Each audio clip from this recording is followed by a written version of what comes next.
Hello, everyone. Just going to give one more minute for a few more people to join us here. So yeah, just hold real tight, enjoy this wonderful music, and we'll get going here in about a minute.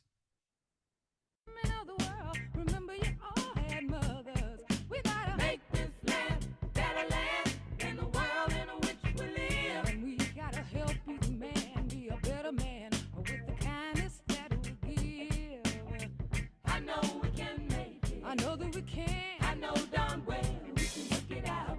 Yes, we can. I know we can. Yes, we can. Oh, why can't we if we want to? Yes, we can. I know we can make it work. I know we can make it if we try. Oh, yes, we can. I know we can. Yes, we can. Great gosh almighty. Oh, yes, we can. I know we can.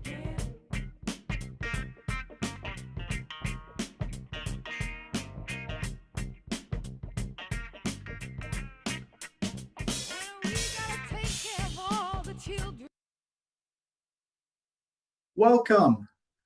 Please take your seat, buckle up for a exciting session here today. So good morning or good afternoon, depending on where you are joining from. I'm excited to be your guide on this journey, exploring everything you need to know about CSSB disclosure standards. Now, before we dive in, first, I would like to take a moment to acknowledge that I myself am joining you from the Syilx, Syilx traditional and unceded land and territory of the Syilx and Okanagan people, pardon me. And I'm honored and grateful to live, work, and play here in what is now known as the Kelowna. And I encourage you to acknowledge the lands that you're joining from. So we do have the chat function that is open. I would also like to draw your attention to the Truth and Reconciliation Commission of Canada's 94 calls to action, and encourage you to review and adopt the relevant recommendations with a specific attention drawn to call to action number 92, which really calls upon corporations across Canada and the business sector to adopt UNDRIP. Thank you so much. Again, please share, feel free to share your acknowledgement in the chat. So my name is Garrett Jones. I'm the Vice President of Corporate Sustainability here at Delphi. A little bit about me. I'm a lucky father of Jade and Brigitte, and fortunate partner lucky father of Jade and Isla, fortunate partner to Brigitte. I've been at Delphi for over 3 years, and my focus is to help our clients navigate that ever-changing landscape that is sustainability, in particular with the amount of sustainability disclosures that are coming online. Specifically here, what we're talking about, CSSB, this is what we do supporting our clients. I'm excited to have my colleagues, Adam and Eleanor, joining us today. They are really the experts, with Adam, our senior consultant of sustainability and ESG reporting. He is our sustainability guru when it comes to, in particular, IFRS S1 and CSDS 1. And then we have Eleanor Eden, our senior consultant of climate risk and sustainable finance, and she is our climate guru as it relates to climate disclosures, and she is going to be helping us really guide that conversation when it looks at CSDS2. That is a mouthful when you're trying to say those, but as we're going to be jump into the agenda here, it is jam-packed. Like I said, buckle up.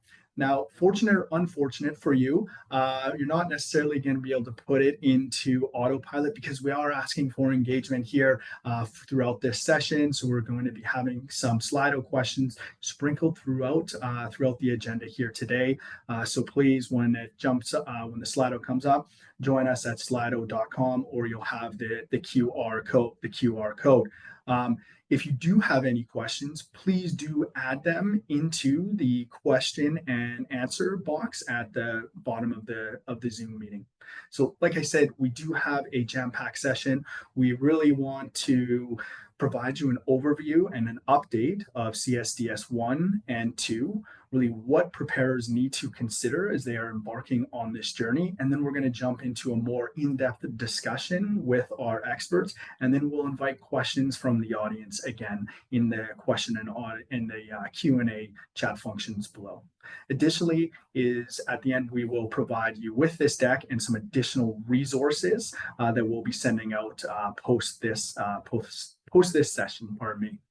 So Delphi, I'm sure the majority of you are aware, but we are a strategic consulting firm that specializes in climate change, sustainability, and ESG. And for over 35 years, we've been laser focused at helping our clients navigate that ever-changing landscape that is sustainability, climate, and ESG. We are a certified B Corp, and we are proudly Canadian, but like we say, with global impact. And again, we're excited to have you all here today and guiding you on this very important and timely conversation. So with that, looking forward to turn it over to my colleague and your sustainability reporting guru, Mr. Adam Schwartz. Adam? Great, thanks, Garrett. Really excited to be here with you all today and share some of the knowledge that I have, and certainly have a great conversation along the way. So can we just keep going to the next slide there, please? That'd be fantastic. We're going to talk a little bit about sustainability and kind of sustainability reporting and the journey so far. So the next slide here shows a timeline from 2017 to 2024 to kind of showcase the journey that we're on. We know that this journey started long before 2017, but just given the parameters of the slide deck and what we're talking about today, we're going to kind of start at 2017. And you can see how we've traveled along this journey where the landscape of sustainability reporting continues to consolidate. And that's what the CSSB represents, along with a building pressure around regulation of these kind of standards. And this evolution of sustainability reporting, ESG and climate reporting, it seems convoluted, and for those of us that have been doing it for a while, unending. But there has been significant progress that's been made over the last decade. And we can draw some parallels from the financial reporting world, as they went through something similar in the 50s and 60s, seeing a bit of a consolidation around financial reporting. It was the Wild West back then, where it was apples to oranges comparison, and there was no specific standard for financial reporting. But now when we look at financial reporting documents, we can see that it is very stringent, it is very regulated, and as a result, we can now do an apples to apples comparison of financial information. We are on that journey with sustainability, but we're not quite there yet. It's important to note that the evolution that we're going through right now is really creating that harmonization that I alluded to just now. And you can see some of that from the logos on the top and on the next slide that I'm going to get to in a minute, that the standards really are streamlining. 5 to 10 years ago, we saw dozens and dozens of misaligned reporting frameworks. They were talking to different audiences, they were serving different purposes. But now what we're seeing really is a handful of standards dominate the market, and really significant alignment between them. You can see every standard in the last 5 years has come out with an alignment guidance document that talks about how they align with those other standards. And so we're really moving towards that apples to apples comparison. And you can see that most recently with the TCFD being disbanded and rolled up under the IFRS S2 standards. And so now, instead of having 2 climate-related standards in that regard, we're now working with 1. And I do acknowledge there are others out there, but in that example, that's what we have. Market forces are really creating this drive for adoption. We're seeing that across all stakeholders, not just investors, not just markets, but really all stakeholders are pushing for this, because the information that is produced in an apples to apples comparison is one that can be used for decision making. We see a pull from regulatory forces as well that is slowly creeping in to the conversation, both in Canada, the United States, and the European Union. And that regulatory conversation as well is shifting the disclosure standards and the sustainability reporting from more of a voluntary landscape to one that is regulated, is aligned, and is compulsory. The CSSB represents the beginning of this kind of regulation. Some industry regulators have already begun to regulate under this standard, and we can expect in the next 5 years or so that we'll probably see more regulation across the business world in Canada. Investors, stakeholders, they all see this information as important. And so the reason it needs to be comparable and consistent is because of that importance. It really, really is paramount. And quite frankly, if you're a business that embraces these standards, you're going to measure risk and opportunities in a way that is really critical for your business. And that will really help to outpace your peers and create significant advantages for you. So really the key takeaway is that you should be embracing the CSSB because it really is a significant step forward on this journey and eventual regulation. So moving forward, when we kind of whittle down towards the ISSB, this slide shows how the ISSB kind of came about as the leading framework for ESG disclosure, and really that consolidation I previously mentioned, how it's shown up on the international global stage. Instead of having kind of segmented areas across the world, we're now kind of all trying to talk the same accounting and sustainability accounting language. Some of the standards really came about in the early 2010s, as I mentioned. They all kind of serve different purposes, and they had that singular kind of takeaway. A 2018 study by the World Business Council for Sustainable Development tallied over 182 different ESG-related reporting initiatives. And now we're working down into the double digits, and hopefully we can get down even to the single digits at some point in the future. And so some of the frameworks that we really need to pay attention to that have kind of survived this consolidation in one format or another are the integrated reporting, which really used to represent the need to disclose ESG information alongside financial information. The CSSB, following the ISSB, now includes that as a requirement.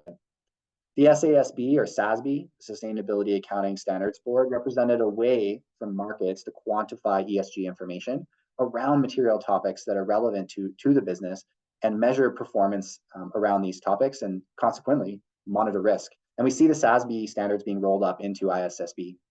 CDP still stands alone as a bit of its own beast. It's been around for a while and represented a recognition that the climate change is an important part of business.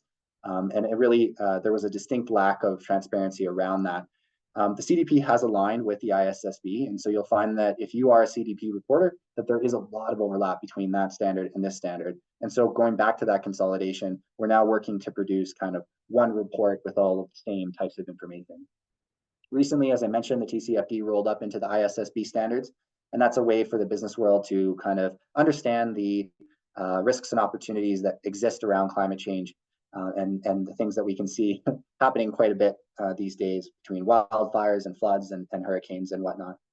And then lastly, GRI is really important to pay attention to as well, because it is a very holistic framework that kind of incorporates all of this. GRI has also, like CDP, aligned itself with these new standards. And GRI is a very popular disclosure framework internationally across the world for reporting on these metrics and these sustainability topics. The last point I want to make on this slide is that the ISSB and the CSSB really represent the best of all of these standards because they've consolidated and removed duplication. They've aligned on what they're measuring, how they're measuring. And so again, we're moving towards that apples to apples comparison. And so through the decades of due diligence, research, market adoption, consultation with industry leaders, industry associations, and businesses like yourselves, we can see that these standards really are quite robust and are kind of becoming that one standard to rule them all. So now that I've given a bit of an overlay of where we've been, how we got to where we are, and kind of the important facets of the ISSB and CSSB standards, we want to open it up to the group and ask you a question. Presumably you're on this call because sustainability reporting is important to your business. So the question is, which sustainability reporting frameworks or standards does your company currently use or plan to use in the future? So I can see on the screen there that some of the ones I just addressed are coming up. I'm really happy to see that CSRD and ESRS are on there as well.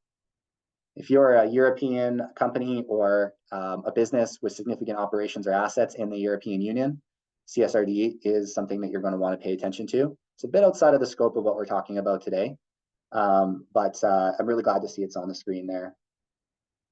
I see CDPs also come up, still quite prominent, but GRI, interestingly, leading the pack. Really great to see, really great to see. The beautiful thing about GRI is it tends to speak to all types of stakeholders and can cater to a number of different audiences. And so in that way, it makes your sustainability report a little bit more robust in the information that it can serve to your different stakeholders. But it's good to see that ISSB, TCFD, and SASB are really in that second place. It'll be interesting over the coming years to see how GRI and ISSB work together, or potentially some further consolidation. Great. All right, let's move on. I've got another question here. do you disclose sustainability climate information on a voluntary basis? Or are you required to by some sort of regulation or industry association, regulator? Maybe you operate in California, you started to take stock of some of the disclosure regulation there, or a European company. If you're already subject to mandatory reporting, that's probably a little bit bittersweet, I'm sure, coming from this universe of voluntary disclosures. We have one standard now, but being able to disclose on a voluntary basis allows a lot more flexibility, less resource allocation as well. Don't disclose. Interesting. I'm not sure if the chat function's open, but it'd be great to get some people commenting around why they don't disclose. We can see, and we'll talk a little bit about it further on in the presentation, but we can see that even though we're not fully at regulation yet, upstream and downstream pressures from companies that are required to regulate are actually forcing the hand of companies that aren't disclosing. So if you're one of those people that voted for don't disclose, you may be forced to do some of this work sooner than you realize. Good to see voluntary basis, mandatory basis in there as well, and hoping to switch to mandatory in the future. Great, excellent. It's great to get a lay of the land. Everyone's coming to this webinar with a different perspective and certainly at a different state of maturity when it comes to their reporting.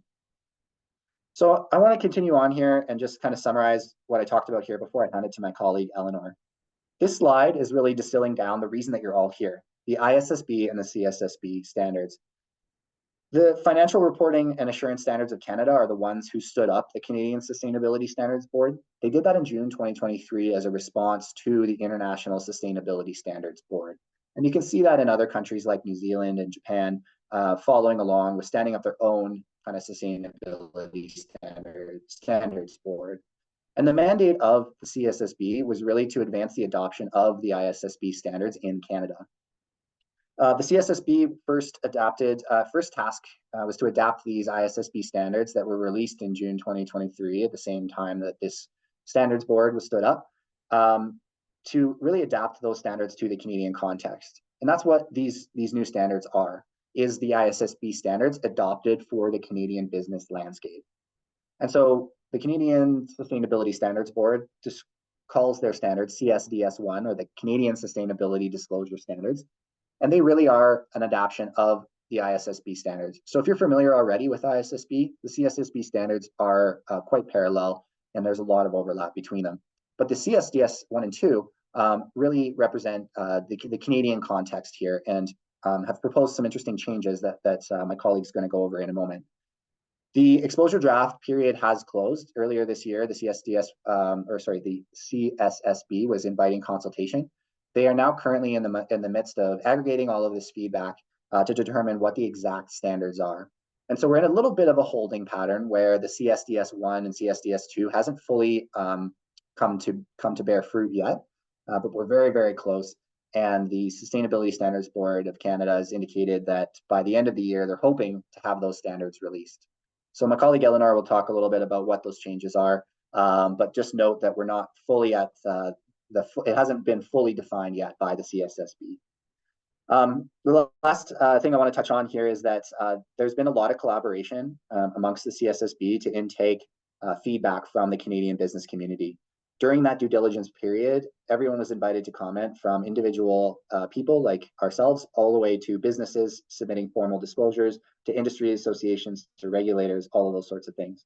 And so these new sustainability standards for the Canadian business community are meant to be aligned with other disclosure standards, other regulation around the world. And while that's still evolving and we're not quite there yet where everybody's doing the same thing and everyone's talking the same language, the CSSB or CSDS standards help us march towards that and really to get that apples to apples comparison in the Canadian business market. So I'm going to pause there and hand it over to my colleague Eleanor, who's going to talk a little bit more about what you need to know for CSDS 1 and 2. Thanks, Adam. Yes, so hi everyone. It's nice to be able to come together today to chat about this. As Adam mentioned, I'm going to build on the introduction that he gave and talk specifically, get into the weeds a bit more on what the CSSB standards actually contain, and in particular, the similarities and differences with those ISSB standards, which, as Adam mentioned, were really the basis for the CSSB standards. So yeah, next slide. Great. Perfect. So yeah, as has already been mentioned, the CSSB has directly used the ISSB standards to develop their exposure drafts and are really limiting any amendments to the ISSB standards to two key reasons. So firstly, where there are specific requirements or guidance that wouldn't otherwise be permitted by Canadian law. And secondly, to ensure that the standards really meet the needs and interests of the Canadian public. And that's really the rationale behind all of the consultation that has been going on that Adam just outlined. And so when we think about the way that Canada is approaching this versus other countries, that really makes sense. As Adam mentioned, it's really a similar approach being taken by other countries, sorry. And the ISSB actually helpfully outlined in a jurisdictional adoption document the types of changes that it would expect to be made as these standards are brought into kind of national standards, and just really again kind of focusing on this alignment and harmonization globally. So this slide really speaks to some of those similarities in particular, and then highlights a couple of those differences driven in particular by meeting the needs and the interests of the Canadian public. So to start, the CSSB standards, like the ISSBs, do remain voluntary, and Canadian regulators would need to incorporate these standards into a rule before the standards become mandatory in Canada. And on this, many of you may have seen that the Canadian Securities Administrator, or the CSA, who would be responsible for implementing disclosure rules for securities markets, did issue a press release on this when the draft standards were released earlier this year, saying that they support the standards and would request comment on a revised version of their rule. I don't know if you saw it quickly on that timeline slide, that the draft rule from the CSA came a few years ago now, but they would bring back a revised rule based on where the CSSB standards land this year. So just one to watch in that space. And then in terms of alignment between the CSSB and the ISSB standards, a few other things to note. The first is, Adam already mentioned the TCFD framework, or the Task Force for Climate-Related Financial Disclosures, and that was built into the ISSB standards, and now they're kind of one and the same, and so that follows through to the CSSB standards. And so if you're already thinking about TCFD aligned reporting, the chances are that you're already some way to adhering to CSSB's proposed standards. The second is alignment with the GHG protocol. So this is the best practice gold standard framework for reporting on greenhouse gas emissions. And then other similarities include requiring scenario analysis. So scenario analysis is a tool used by organizations to assess their exposure to risks and opportunities into the future, and in particular trying to capture those longer term time horizon impacts. And that's something that we see kind of consistently across these disclosure frameworks, and indeed in the CSSB standards as well. One more similarity, maybe quickly, is just the reporting timeline. So both of the standards, in terms of what's currently proposed by the CSSB, would require reporting within the same timeframe as general purpose financial reporting. So aligning with those kind of standard timelines really with the view of integrating this material information into the rest of your reporting approach. So that's something that has been consulted on, which we can talk about in a bit, but is at this time something that remains the same with ISSB. And then if we talk about the key differences, really, this is primarily around the dates that Canadian organizations would be required to report under these proposed standards. So as you can see in this third row here on the effective date, the ISSB standards, which were released in 2023, had a voluntary effective date of the 1st of January 2024. And as currently proposed, the CSSB standards, which as we all know were released this year, would have a voluntary effective date of the 1st of January 2025.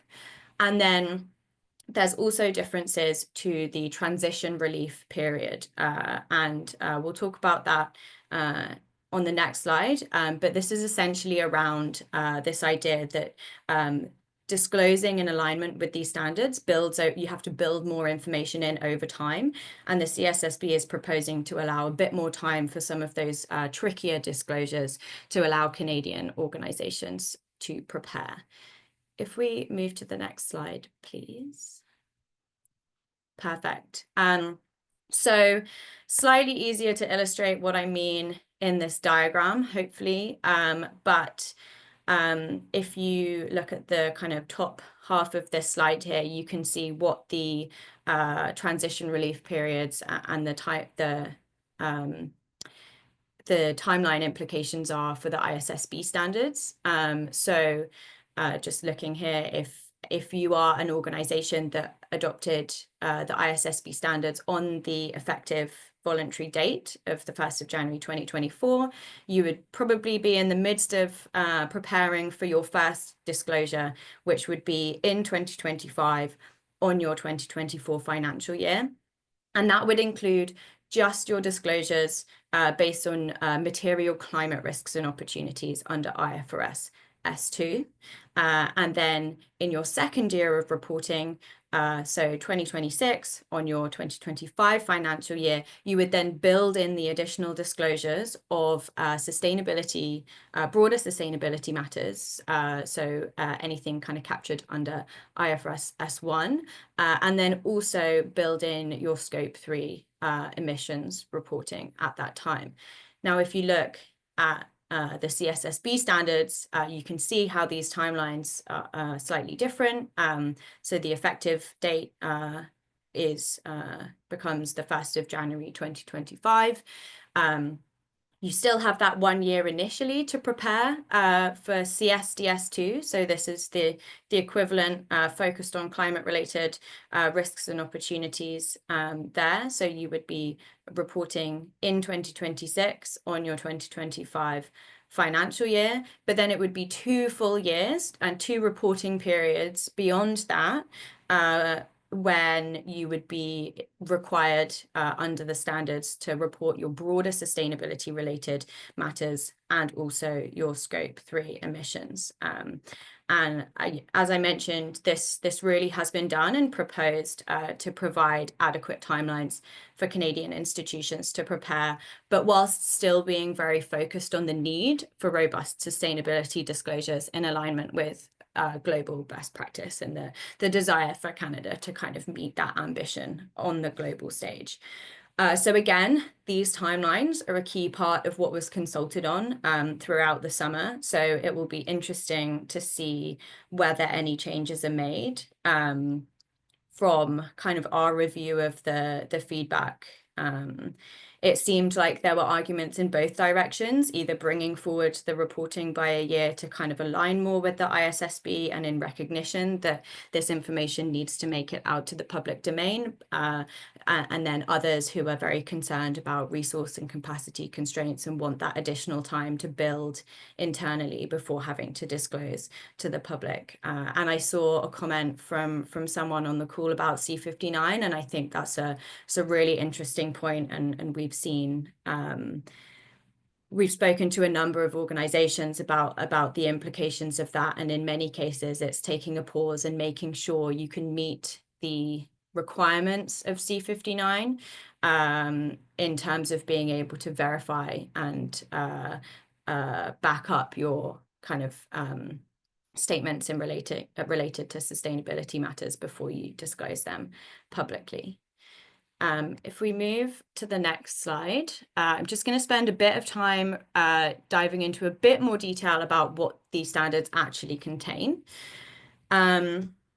So I'll start with CSDS 1, which is the standard for general sustainability reporting. And this requires information on an organization's material sustainability related risks and opportunities. And here material is really focused on factors that can be reasonably expected to influence the decisions that primary users make based on that information. And so for the purposes of this reporting, primary users generally include existing and potential investors, lenders, and other creditors. So anyone who has a financial relationship with the organization in question. And to a large degree, that's why these standards are generally focused on public companies rather than private ones. So many of you might recognize the key disclosure topics and how they've been set out if you are familiar with the TCFD, or the Task Force for Climate-Related Financial Disclosures, because really these standards follow the same structure. So the same 4 pillars of the TCFD, requiring reporting on governance, strategy, risk management, and metrics and targets. So governance here really intends to ensure that board and management have the appropriate oversight of and accountability for sustainability related matters. The strategy section really relates to the organization's ability to assess and revise its strategy based on this material sustainability information. And this is over the short, medium, and long term. So again, incorporating those longer term horizons. And this includes a quantitative assessment of resilience against sustainability related matters, although there's some kind of slight ambiguity at this time on whether for CSDS 1 specifically, this requires a scenario analysis exercise, which is more focused on climate related risks. But that's essentially what's captured there. On the risk management side of things, this relates to the processes and frameworks around the identification, assessment, and management of sustainability-related risks and opportunities. And then metrics and targets really intends to contain the information used by the organization to identify, assess, manage, and monitor those sustainability-related risks and opportunities. And in particular, if any targets are set around any material impacts and wanting to change those over time, then that's where those would be reported along with progress against those targets. If we move to the next slide, please. So CSDS 2, similar to the way that the ISSB standards are structured, which we've already heard. This standard now specifically focuses on climate-related reporting. And as we saw in the timelines before, this is really where organizations would be required to start should they wish to follow the CSDS standards. This would be the first requirement for information in that first reporting year. And the objective of this is really to include, again, material information about climate risks and opportunities that is useful to the primary users of a company's financial reports. So the definition of materiality is the same. And here the standards really explicitly call out the climate-related risks that they're interested in. So these are the physical impacts of climate change in the form of chronic changes in the climate and weather patterns and increasing severity of extreme weather events. And then the transition risks associated with moving from a higher emissions economy to a lower emissions economy and the impact that has on technology, demand for certain products, and the implications for industries there. But also speaks to the opportunities. So the fact that there will be kind of new products and services and technologies in development that could be capitalized and would have a material impact on the strategic direction of the organization potentially. So again, you'll see that the same structure is followed of the governance, strategy, risk management, and metrics and targets. And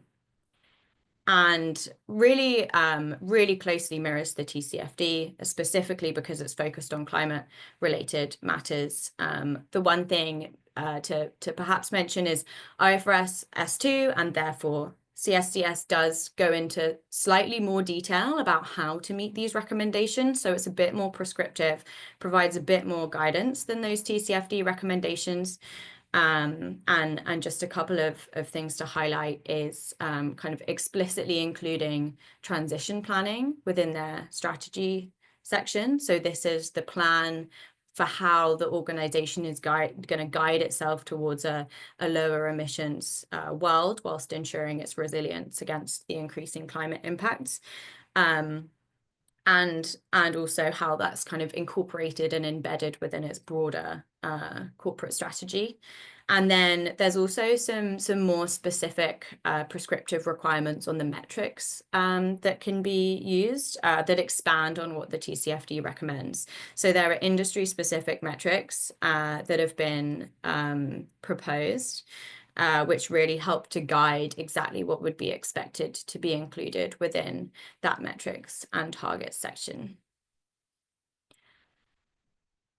So just to kind of wrap my section up, I just wanted to highlight a few things that we're certainly watching and seeing how they evolve. As Adam mentioned, we're kind of still in this waiting phase, but definitely more to come that we're expecting in the near future. So firstly, the CSSB has made it very clear that one of its top priorities is to consider the rights of Indigenous peoples in the context of the CSDSs. And it really wants to lead globally on that. And so when we're talking about Indigenous rights, we're talking about those in the global context as described in UNDRIP, so the United Nations Declaration on the Rights of Indigenous Peoples, and in the Canadian context, these rights are described in Section 35 of the Constitution. And the CSSB board has been approaching this by firstly conducting extensive education exercise to make sure their board have the knowledge and skills on how to approach this. And then the second stage has been some heavy engagement with stakeholders, including Indigenous peoples, communities, governments and businesses to really understand and reflect Indigenous perspectives and rights considerations into those standards. And they're building that out into their strategic plan. So not necessarily going to be able to do all of that overnight, but definitely something that they're focused on in the coming years, and something to be on the lookout for. Secondly, given the similarities between CSSB and ISSB, we're really closely watching how the ISSB is incorporating additional topics and considerations into its standards, because it's likely that they're going to be very well reflected in the CSSB guidelines. So the ISSB has indicated that it's going to do some work on biodiversity, ecosystems, human capital, and human rights. And the other aspect of the ISSB's work is, again, really focused on just increasing this move towards global harmonization that Adam spoke about before, and further consolidating existing frameworks. And one example of that is the UK's Transition Plan Task Force framework that came out over the last few years is now being brought under the ISSB as one of its frameworks, and they're really considering how to build in that additional information on transition planning into those standards. So again, something we expect to be followed in a CSSB context as well. And then finally, We've spoken about it before, but we're waiting with anticipation on the outcomes of the public consultation that has just taken place regarding various aspects of the guidance. And again, the kind of key areas are listed on this slide here. And the CSSB have indicated that this is going to come out in fall. So we're here, we're just waiting to see what happens there, but something very closely to watch. And then just before I hand back to Adam, I've got one final question for you, which is, as you approach reporting, and in particular the CSSB standards, I'd be really interested to know whether you want to adopt the CSSB standards, whether you're not looking to do that, but you're just interested in the general alignment, whether you're fine with the pace outlined by CSSB, and I can see at least a couple participants have suggested that they're planning to meet those pace requirements based on the final guideline, and then no plans. And I think it's interesting with the results here showing the alternative reporting framework and linking it back to the question around GRI. And to Adam's point, I do think increasingly there is alignment. The one area that perhaps in a broader kind of impact perspective falls short, or it is somewhat not the focus of the CSSB standards, is this double materiality perspective. So the CSSB is very focused on how climate and sustainability impacts me as an organization, whereas frameworks like the GRI also kind of focus on what is my impact on the world and broader sustainability and climate matters. So I think they're nice and complementary, and to Adam's point, the GRI provides this kind of broader view as well, but is certainly kind of rooted in similar principles, at least on the kind of inward impact perspective. Great. I will hand over to Adam to close quickly before we open up to questions. Awesome. Thanks, Eleanor.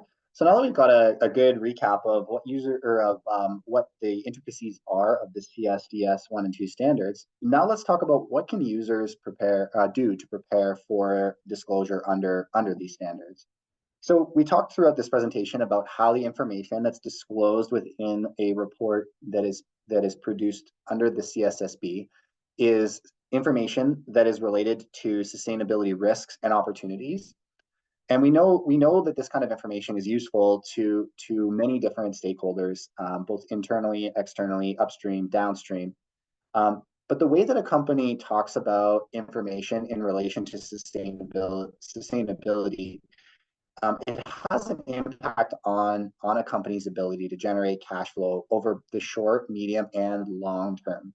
And we know that this information and the context of it is inextricably linked to the interactions between a company, its stakeholders, society, the economy, the natural environment, all of which give license to operate for an organization and really comprise what is an entity's or a company's value chain.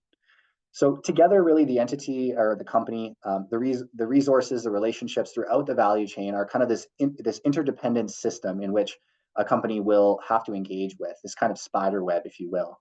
And so producing a report under this standard is really, really critical, because these dependencies and these shared resources, these shared licenses to operate, the impacts that are created upstream, downstream through your operations, they can all be traced back to sustainability related topics, risks, opportunities in some way or another.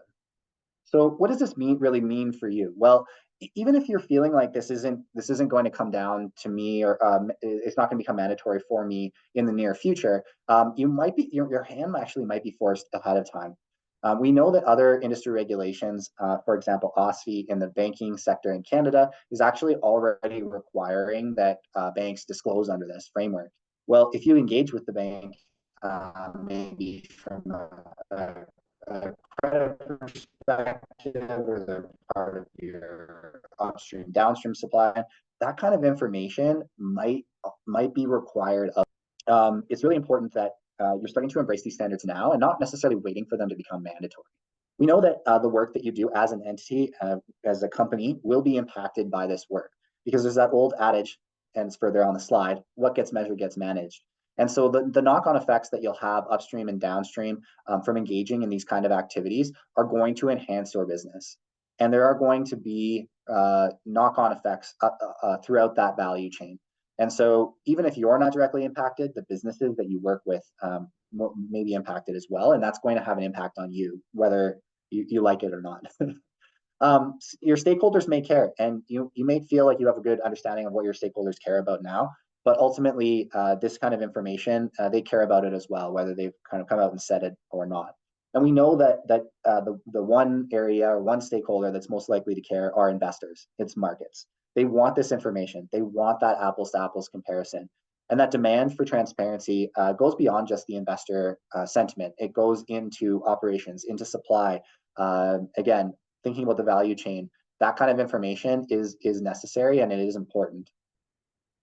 We know that embracing sustainability can impact your ability to access markets.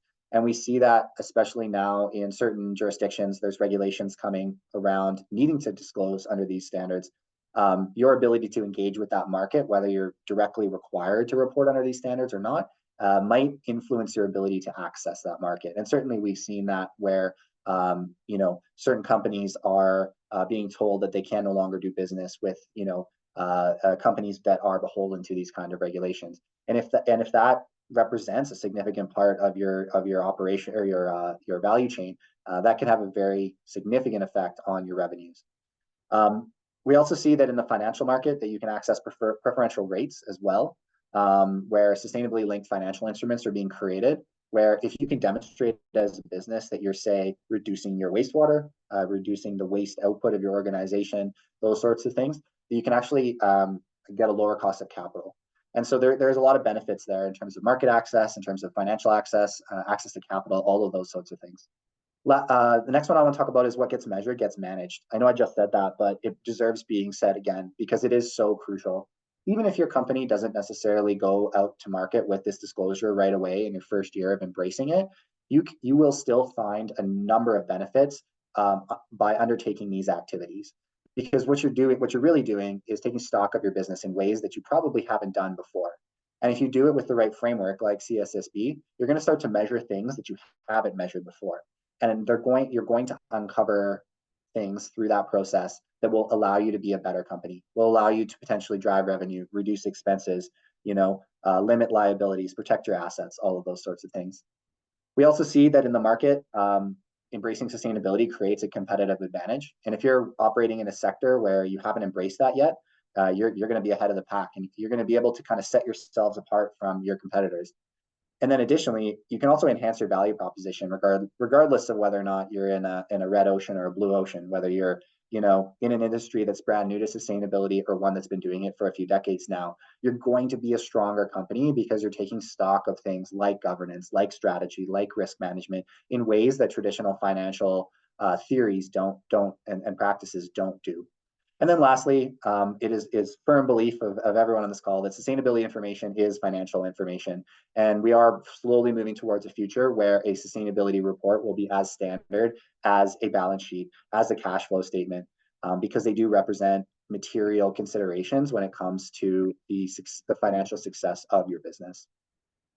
So moving ahead, just the slide here, we can see, what can you do specifically? Now that we know that this is something you should do, let's talk about, what can you start with? Well, we know that, the best place to start is really taking stock of where you're at now. A lot of companies are surprised when they start out on this journey that they're actually doing things already that would be classified as sustainability. Health and safety is a great example. Permeates many industries. The health and safety of your employees, of your operations, is paramount to the success of your business, and we can see that a lot of companies do that already. So take stock of where you're at, figure out what you're already doing, because from there, you can then start to work towards tangible actions to align with the CSSB standards. If you are planning on disclosing, make sure you do a gap analysis to determine what kind of information do you have. Because as Eleanor highlighted, CSSB does require that you are talking about the information in your report alongside financial information. And so if you don't have the right people at the table, like the people in your financial department, like the people in your reporting, in your operations, your supply, your HR, your IT, all of those sorts of things, those folks need to be at the table to have those conversations. A gap analysis will identify who those people are and what kind of information you need to produce a report. Highly recommend you develop a governance framework if you don't have one already, because the CSSB not only requires you to report out on it, but you're going to be much more successful if you clearly define roles and responsibilities within your organization and you're allocating the right amount of resources to those people that are fulfilling those roles and responsibilities. It's also a critical component of a robust report, as I've mentioned before. Make sure that you're allocating resources and training staff. You need to create buy-in. If you don't do that, you're going to have an uphill battle. It's going to be a massive boulder you're pushing uphill.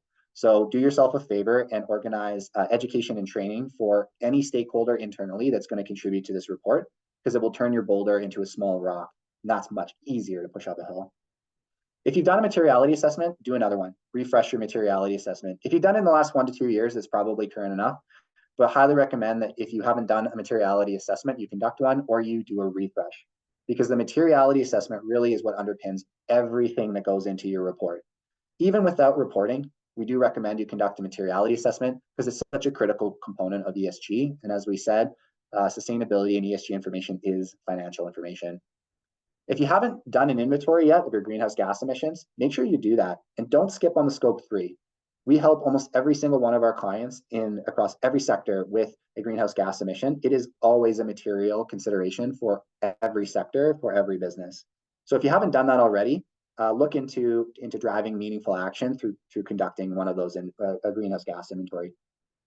Highly recommend you're engaging your stakeholders, both upstream and downstream.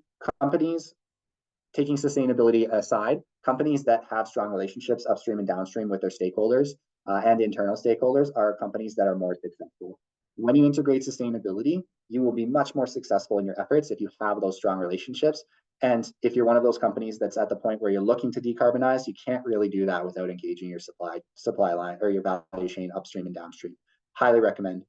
Data systems, extremely important. We're moving towards digital disclosure as the standard for sustainability information, in addition to the fact that your reports will be auditable or need to be auditable under the CSSB standard. And so embracing a digital infrastructure for both data collection, data management, and data disclosure is extremely important. This is a very complex and time-consuming activity, so get started now.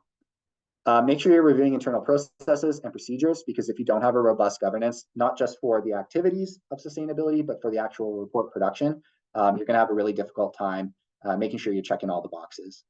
And then lastly, we would say make sure that you're integrating your existing business processes. Sustainability should never be a siloed activity. It should be a cross-collaborative effort across your business and making sure that you're engaging all stakeholders. And that's really the beauty of sustainability, is it brings together all of those actors within your business to make your business better. So the key takeaway here really is that the knock-on effects of upstream and downstream business, at some point, you are going to be touched by CSSB standards and be required to disclose. Some sooner than others, and that's fine. But everyone should really get started now. Even if you're not disclosing, these kind of activities will have positive impact on your business. And the internal change management to get towards a CSSB compliant disclosure is immense. So get started now, because we know what gets measured gets managed. So I want to leave a little bit of time for some questions, some Q&A. So I'm going to pass it back to Garrett, who's going to lead us through some of that.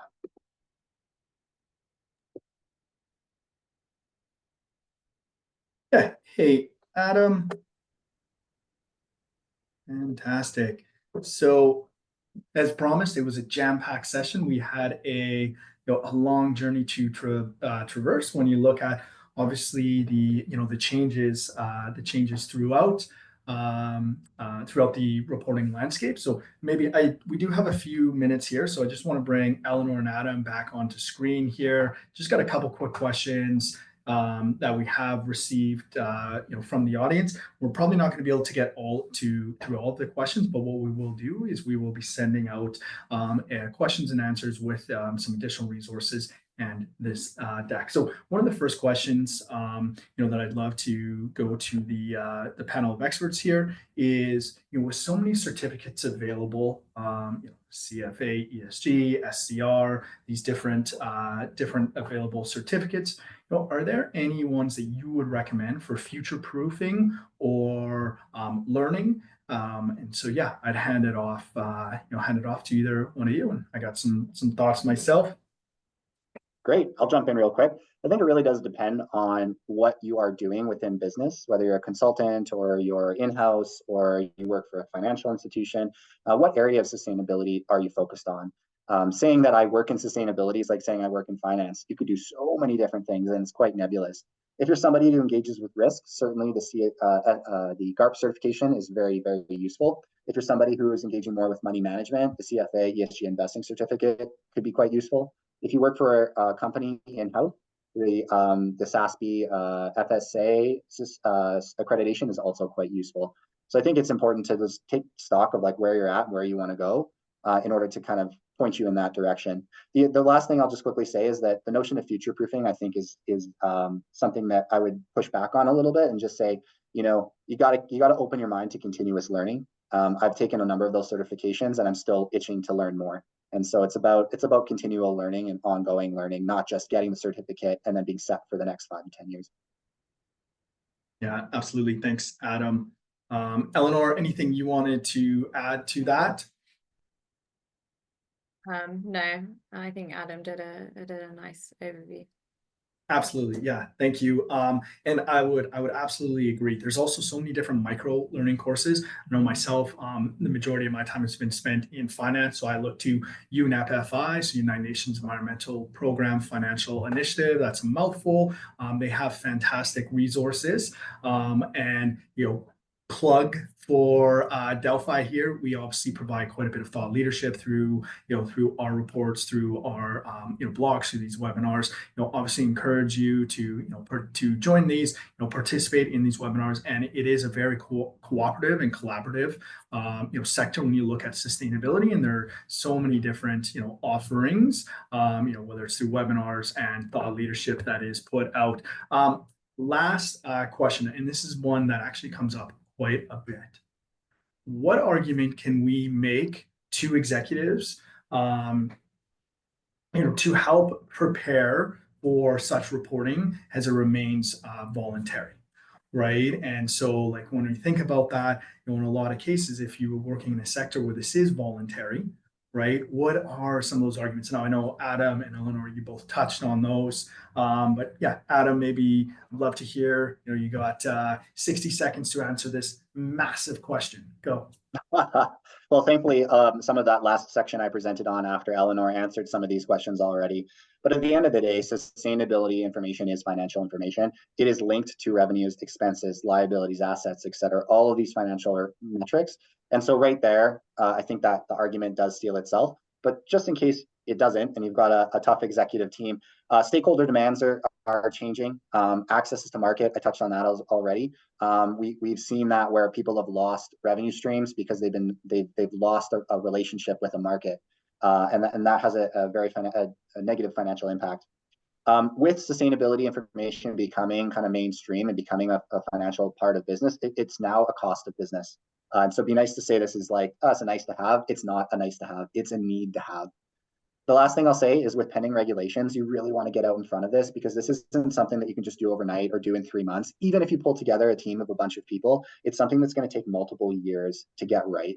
If we take the CSRD as a proxy, we can see that some of the member states are actually proposing a 5% of turnover fine for not meeting the CSRD standards. Now, we didn't really cover CSRD, and it's definitely ahead of the CSSB. But if we're to use that as a proxy for the penalties that will come along with not disclosing under the CSSB standards, that has a material financial impact on your business. So you definitely need to take stock of that. Thanks, Adam. Eleanor, I'll leave you with the last word on this. Yeah, I think one thing I would add to that is, so the CSSB standards and various other regulations, look like a lot. I mean, they're a massive undertaking. There's a huge amount of internal work that needs to be done to actually implement a lot of the pieces that the CSSB standards are really trying to get at. But in terms of how to approach that, I would say, like, we say a lot, it's a marathon and not a sprint. Like, this doesn't need to be something that is presented that's going to be this massive undertaking in year one. It really is about building capacity over time. So in terms of the question around how to position this and the resource implications, you know, you could start with just one aspect of the list that Adam sent across, like just do a materiality assessment, understand your material, climate, and sustainability risks. And even within that, that can be a largely qualitative exercise to start with, to really just kind of level set and provide that baseline of like, do we even have, or like, what are our material risks? And then you build on that analysis and approach over time. And then you have a stage 2, which is like thinking about how that actually impacts your organization, and a stage 3, which talks about how to actually integrate and embed those considerations within your operations and your thinking. So that would be my advice when approaching it, and just kind of indicating that like it is an additional piece of work, as Adam says, but it doesn't need to be all or nothing. It can be approached really with this kind of building blocks approach, and kind of an evolution over time. Appreciate that and completely agree, right? It's not a all or nothing by any stretch of the imagination. It is a marathon, not a sprint, absolutely. Thank you so much, Eleanor and Adam, for this very informative and insightful conversation here today. As landscape continues to evolve. I know there are some more questions, from the participants. Thank you so much for your engagement. To the participants and audience, thank you so much. We will be following up with some answers to those questions that you have. Additionally, we provided some more thought leadership from Delphi that is very relevant to this conversation and to this, specific topic. Again, my name is Garrett Jones. I've really appreciated being your guide on this journey. Last thing that I will say is Bill C-59, there was some questions around that. We did touch on that. We will be hosting another webinar here next month, specifically around that topic. So stay tuned here on the Delphi channel. And thank you. Have a fantastic rest of your day and fantastic rest of your week. Bye.